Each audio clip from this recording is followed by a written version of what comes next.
Evening kits and dolls, it's Audio Who. The crew are back just for you. And tonight we're here to wrap up Pete Davison's Key to Time trilogy in the Chaos Pool. We have Kiera Jansen and Lorna Dodlington back as Amy and Zara, the human tracers. We have Jason Watkins and David Troughton back as the Black and White Guardian respectively. And we have a guest appearance by Lara Ward pulling double duty as both President Astra and of course everybody's favourite pissed off time lady Romana too. What do you think about it? Well, you're about to find out, but before we get to that, let's get to this. It's your cast for this evening. All the way from Massachusetts, it's Sue. How's it going, Sue? Wonderful, thanks, Gray. Good to have you. Just got my colour with me green. All the way from down under, he has the thunder, and that's Monday morning. It's AJ. How's it going, boss? Hi guys, how are you? Good to have you, mate. Down in the bowels of hell, where it's still piping hot and summer's even faster approaching, it's Texas Tim Wells. Timbo? It is happening again. Indeed, yes. And Laura Palmer has nothing to do with it. Sitting there with a pair of specs on, having just finished completing this week's assignment, is Philip Archer. Phil, how's it going? It's all right, thank you. Hello, good evening. Good to have you, mate. And all the way from NYC, it's Mr. Wal Medina, slap bang in the middle of baseball season. How's it going, boss? Wepa, happy Puerto Rican Day, everybody. Yeah, there you go. Arriba and all that good stuff, or however they say it. That's Mexican Puerto food. Rico. Yeah, all right, whatever, you know. I'm not very well versed on the Hispanic different lingos. Anyway, the Chaos Pool. We have a ship being drawn towards this alleged Chaos Pool via various voices by Captain Pavlo, the poor bloke, who we come to find from, you know, Astra's home planet. And as it turns out, there's more to these voices than meets the eye. What did we think? Opening thoughts. All right, Phil, opening thoughts, mate, on the Chaos Pool. Peter Davison, well, let me finish, boss. You're lagging. Peter Davison, Kiara Jones, and Lorna Darlington. Right, I thought this particular story was a better vehicle for the two tracers, Zara and is it Amy or Abby? It's Amy right now, but when the box set rolls around, it's Abby. So it's Amy. Yeah, so yeah. I thought this story was a better vehicle for them in regard to their previous two outings. It was, you know, I don't know, the whole thing. I mean, what took me by surprise was that old man who kept cracking his hips out of joint. It turns out to be the White Guardian eventually. Indeed. Yeah, and I was like, okay, that was a bit of a surprise, but not now. But obviously when I first heard it, and I did like the fact that Lana Ward has a role in this as Princess Astra from the Armageddon Factor. Yep. 1978 BBC One, and but the story itself was a little bit, I don't know, it just lacked something a little bit. But they get to the planet and they're going through all these caves just to get to these. I didn't understand what those people were. What were they? Zombies or some sort of like. They were the White Guardians minions. They were the White Guardians minions. And the other lot was the Black Guardians minions. Yeah, the Teuthoids, the funny little slug creatures. That was the White Guardians minions, yeah. Right, okay, so you had all these different factions going on. Then you had poor little Amy or Abby, whatever her name is, trapped in one of the bags, and that was kind of fun. I don't know. Had that been on TV, the actress would have been away on holiday for a week. Yeah, that's, you know what, very true. But I did love the idea that Romana was dying because of having the key to time in her body. That was a bit weird, because I thought to myself, if she's dying, then how does that fit in with her timeline in regards to like Gallifrey series and all the other bits that she Because this is before that. Okay, if you listen to the story, Phil, that resolved itself at the end of this story. Yeah, I know it resolved itself, but during the time that she's had that in her, she would have been on a deathbed. So this is before she becomes president. Oh, okay. Fair enough. Yeah. Overall, it's an okay story overall, though. But all right. AJ, opening thoughts for you, mate? Yeah, the beginning part was kind of slow for me. A lot of talking between the Doctor and Amy. I did like the Teuthoidians, though, you know, giant slug creatures that were... They were always hungry, yeah. Yeah, or randomly eating things, whether they were... Including each other, yeah. Yeah. I thought they were pretty cool. I also like the whole thing with, the number 6 playing into it, with Astra and Pargrave, the sixth one of the 6th generation, and then there was a number 6, so 666 evil. Yeah. I thought that was cool. The Guardians being, yet again, devious, but also a bit doofish as well, which was cool. I like the black and white Guardian fighting over each other, and they're like, I want this, you want that, let's play a game, we'll try and be equal. So it had little bits here and there of awesome things, but it was a bit draggy in places, I gotta say. All right. Cool, mate. Sue, I'm the first for you. Chaos Pool. Yeah, the chaos pool, like the key to time in various segments, and one of the segments is a lake, and another is like something else, and the other one's locked up in these tracers, and it was intense, and there's a lot of sacrifice and a lot of interesting development. I love Romana. I love Lala Ward. I even love Astra because of Lala Ward. So yeah, that was fun. It's a hard wet dream, this one. Well, No. like this is the final part of the trilogy like that, and it was shocking to see Lala Ward not only playing Romana too, but the character of Astra from the TV series. This is the only audio appearance of Astra. It was weird that this is the only so far audio of the second Romana, meaning the 5th Doctor. Yep. Because she really met the 4th, 6th, and 8.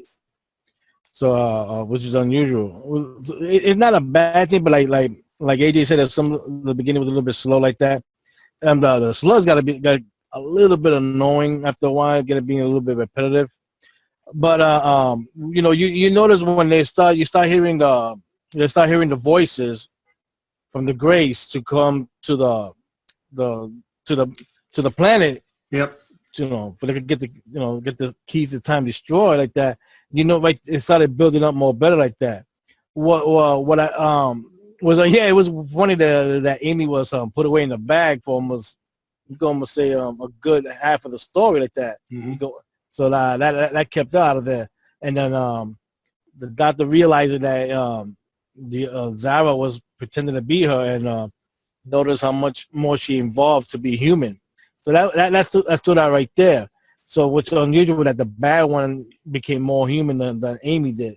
Because Amy kept being more innocent and also a little bit, I cannot say, I'm not going to say stupid, but naive. Naive and not having experienced that much stuff yet like that. The Lauren Hardy of the Guardian showing up again. It was anticipated. We knew they're going to return, since this is the end of the trilogy. But it was unusual to see that the Black Guardian came with Romana too. I was a little bit shocked to see that. I thought maybe the Grace itself was going to be him. That's what I thought at first. Well, funny, and the way these two deal with each other, they either get people fighting each other for them, or these two end up playing card games. They're like, and that's the way you are. How about go play with the Celestial Toy Maker? He's gonna put you two in your place real quick. I mean, I'm not gonna say the story was, but it's not. But the beginning made it slow. But it's not it's a good ending of the trilogy. And yeah, I'm a little bit that when the two girls go to the Grace list, that one of them had to change their name, which makes no sense because in the TV series, this chick was called Amelia, not Amy. Only that was just abbreviation. Well, this audio, she's called Amy. She's not the same person. That's why. No, but this is what the BBC did. You're talking about an organisation who's kicked out 2 doctors, who took Mark Stritchley to dye his hair so they would know about Peter Davison. I mean, they're assholes, man. So, whatever. Timbo, open the first for you in this one, man. Well, I agree that it starts out a little bit slow, but I think the twist at the end of episode 1 that's Astra and not Romana, I thought that picked it up a little bit and made it more interesting. It had a couple of more twists like that throughout the story, like that guy being the guardian and stuff. So I thought it was a pretty good story for the most part. I don't like Zara though. She comes across as a whiny millennial. Like, I mean, she's just all she cares about is her boyfriend, and like she practically shoves her sister into a bag and almost kills her and all that other. I mean, I don't see how this got turned into a spinoff, but I mean, because I wouldn't want to listen to that bitch for a whole box set. But but for the most part though, it was a good story. It was a good conclusion to it. Like I said, like the others have said that it seems a little bit slow at first, but that's because they're leading you down one alley and they twist it up on you and it becomes something else. And I think it was pretty entertaining for the most part. Yep. All right, cool, mate. Yeah, I probably agree with the consensus. This is a decent end to this trilogy. A wee bit slow paced to begin with, as the guys have alluded to.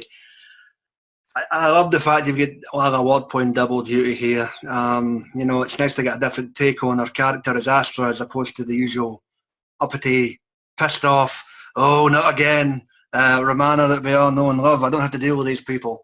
But the interesting twist at the end of episode 3 was she was the actual 6th segment. When I first heard that, I was like a what? How's that going to work? But they managed to explain it well in the 4th part. And they also resolved it within that same said part. Obviously, Phil had some issues there with Romana's timeline there, but this is obviously after E-Space, but before she takes up the presidency. So there's no convolution of timelines there, Phil. The Guardians return, all right, as the guys have alluded to, anticipated, but they weren't overdone. It was, you know, the tail end of episode 3 into the final part. The Grace, I would like to know a wee bit more about them. They just kind of showed up with a screechy voice, killed a few folk, even the poor one that was doing all the summoning to the ship, as well as telling the Guardians to piss off, and then the Doctor jumps into a pool with the crystals and then it disappears. Maybe a wee bit of a rushed resolution, but I suppose it makes sense, and it had an end to a means, so not bad. Not the best, but not bad. Right, guys, events or characters that stood out for you. Well, of course, who stood out was Lala Ward playing double duty as Astra and Romana too. Yep. And it was good because she also explained that since she had the 6th segment inside her, in this audio she says it's what caused her to regenerate after the first Key to Time storyline. That was what caused her to regenerate that we see on TV. It was because of that. So in a way that, you know, that it's not a bad thing to explain it. So it's a good thing about that. Also, it was sad that we figured out that because of Astra having the Key to Time, that she was absorbing all her family and everybody in her planet around her. So that's a good twist, yeah. To maintain her long life. And she wasn't even aware she was doing it, which was it was a little bit sad. So that's a comment you could say in the end, she sacrificed herself, you know, for that. So that's that. Okay, mate. Cool. I'm happy. Yeah, I think that was one of the most interesting things about it was that you get a little bit of background as to what Romana did after leaving E-Space, and also, like Will pointed out, that's why she regenerated after that story, not because of just vanity or whatever. Like I just want to change, you know, like has been written for years. Everybody criticizes that regeneration for being silly, but I think that's cool that they built a story around it, and they really do make it seem like that the Key to Time issue was never resolved. The Doctor actually kind of screwed up, and that now they're picking up the pieces all these years later or whatever. I think that's pretty cool. That's probably and then another thing I really liked was the Black Guardian's evil laugh at the end of episode 3. That was just hilarious. Yeah, take that, David Troughton. Good stuff, man. Sue, how stand out for you? Yeah, the sacrifices, the little slug creatures, and their spaceship of horrors, and I loved the story of Romana and the story of Astra.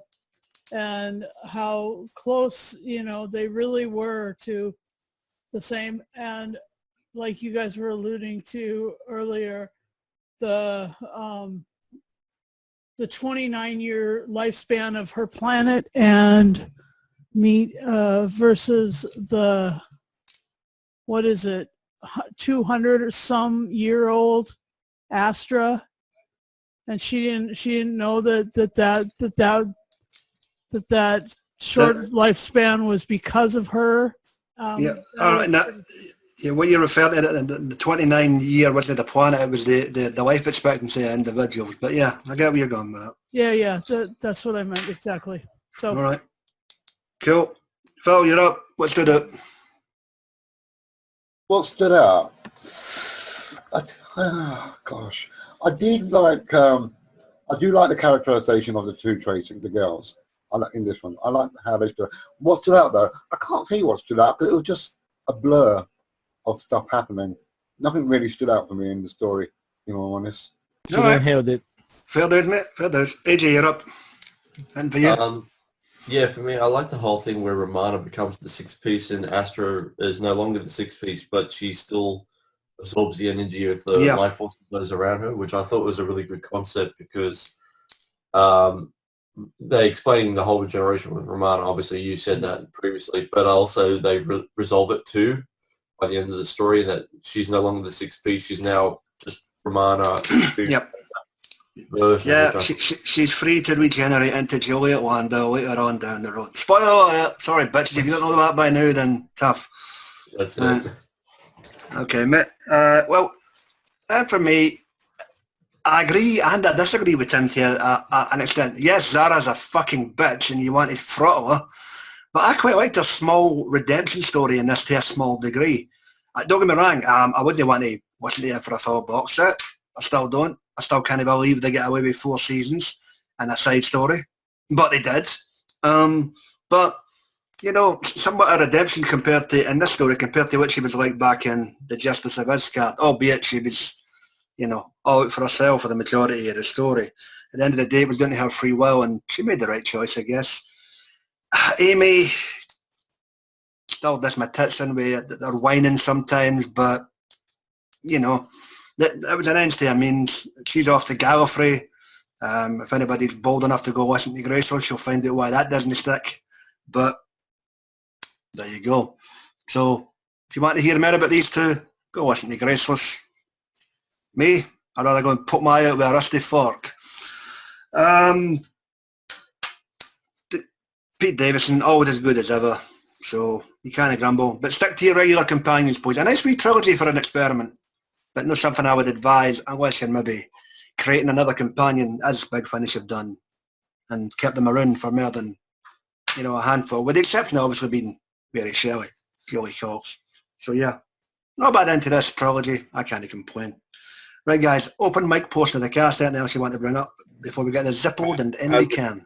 Has the Grace ever returned since then, or not really? No, not yet. No. That was my, as I said, that was my only gripe. The Grace showed up, it sounded angry, it sort of blew away the fucking Guardians into Kingdom Come.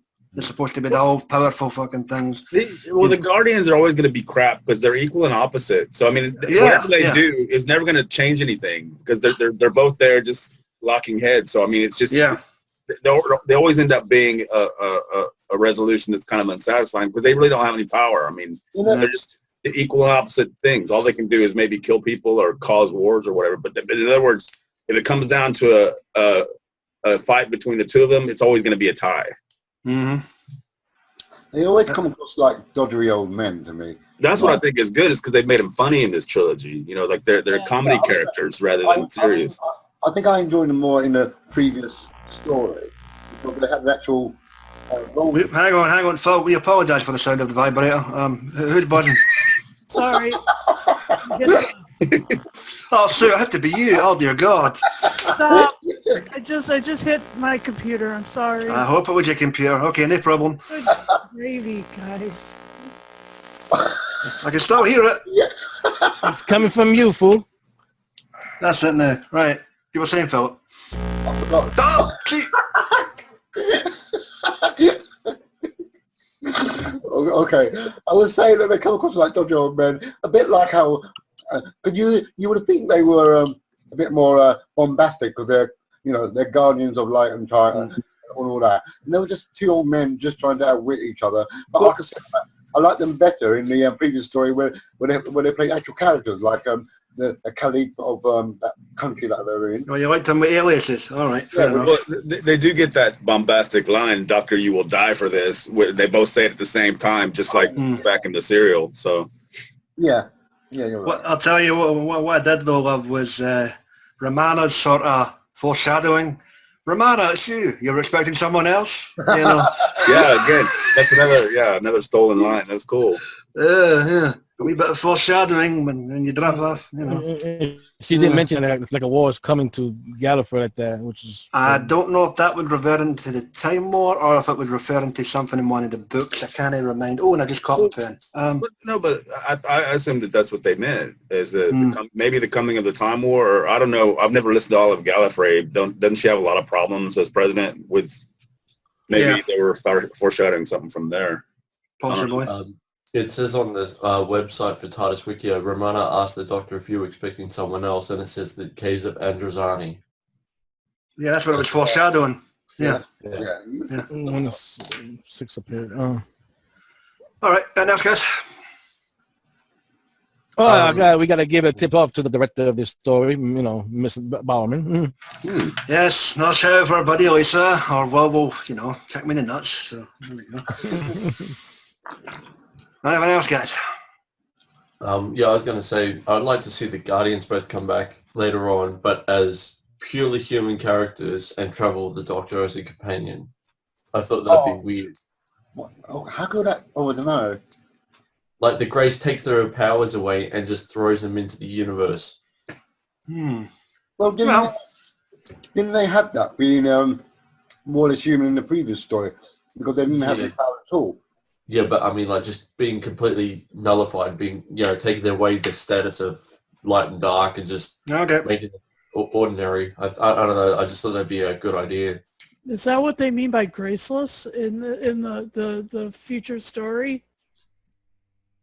Yeah, it's a spinoff with these two chicas. Yeah. And there's plenty of lesbianism, so if you're into that, go check it out. No each other, but I believe there's a freeway at one point. But anyway, that's another thing. Oh, yeah. One of them gets pregnant and has a baby. There you go. I don't remember that. I went further than you did, so. Now you spoiled it. Yeah. I was just about to listen to that. Yeah, so you fucking were. All right, guys. I guess it's that time again. We got to tip our hat and to pay our respects to the passing of Adam West. Indeed. Holy Jawinka's Batman. Good stuff. Only he can wear underpants outside of tights. Good man. Yes, condolences to the West family. That's a difficult time. Right, guys. The Chaos Pool. Big Finish, Main Range 119. Peter Davison. Kiara Jansen. Warren Darlington. And guest starring Lala Ward. Okay. All right, Phil, what do you give us out of 10? Because I think I like the previous stories better than this one a little bit more, I'm going to give this one, I think I'll just give it a 7, because it's okay, but it did, like everybody said, it did sort of like fall flat at the beginning and it's slowly built itself up, but I think it was a weak resolution really, what was going on. So 7. 7 for Phil. So, you give us one, dearie? I'll give it a 10 for Lala Ward and Peter Davison. Well, all right. Bit high for me, but each to their own. AJ, what's the number from Down Under? I'm going to give this a 6. I mean, Peter Davison and Lala Ward saved this, but very middle of the road story for me. As in it's going to hit by a car or something. There you go. Well, what's NYC saying this evening, boss? Well, it's past, but I'm going to give it a 7.5. And like AJ said, Lala Ward did a great job in this story. Excellent. And Tim, Calling Hell, what do you reckon? I'm going to give it an 8. I thought it was an enjoyable enough story, but I agree with everybody. It was a little slow to get going. And but the performances of the cast mainly Davison and Ward and also Troughton really pulled it together, I think, by the end. Yeah. It was a good enough listen. Okay, man, that's cool. And for me, I'm going to concur with Mr. Medina there. I'm going to give this a 7.5. Far better stories out there, but in terms of the resolution of a trilogy that was an experimental thing to begin with, and which ended up spawning a spin-off, however bad it fucking is, not bad. Not bad at all. Man, he really hates that Graceland. Oh, I'm sorry, man. I tried. I really tried. Don't get me wrong. I think it's a wee notch above countermeasures, and that's saying something, but it's still, I can't listen to it, man. And we not above countermeasures. A little notch. No, I just can't get into countermeasures, man. I'm sorry. It's just not my bag. There's not much between them, but there you go. Right, guys. Done, finito, in the can for this evening. To the panel, as always, thank you for your attendance. And if Philip would stop dying, we might be able to tell you what we're doing next week. Phil, are you alive? No, the next week is going to be the Architects of History. Thank you, Will. Phil, take a deep breath, have a drink of water, and Oh, pass out. please don't die on the cast, man. We don't want video evidence of your demise. What the hell? You chucking on a peanut? Anyway, yeah, the Architects of History. We'll be finishing Sylvester McCoy and Tracy Child's first trilogy. And we will see if there is a resolution for Klein, because right now she's a fucking bitch and everybody wants her to die. So we look forward to tackling that and seeing how that story ends. As always, guys, please check out our various buddies on the wonderful wackety world of the YouTube. Good forward back ways. We have the guys and dolls there at Geeks Assembled with their audio heads and movies and TV show reviews. Go check them out. We have Sue there with TARDIS Blue Radios. We have Dr. Freedom and his daily news broadcast and his Abega Files, as well as the adventures of Dr. Freedom and Eric. We have Sammy Carter, Johnny Blues, Mike Shannon, and Every's online. And you know the drill by new kids. Like, share, comment, subscribe, thumbs up, thumbs down. Call me the name under the sun. I don't care. We're getting the hell on out of here. It's Sunday night. You've had your fright. Take care of yourself and each other. And we'll see you next week when there's a Nazi and the TARDIS on the loose. Be seeing you. Be seeing you.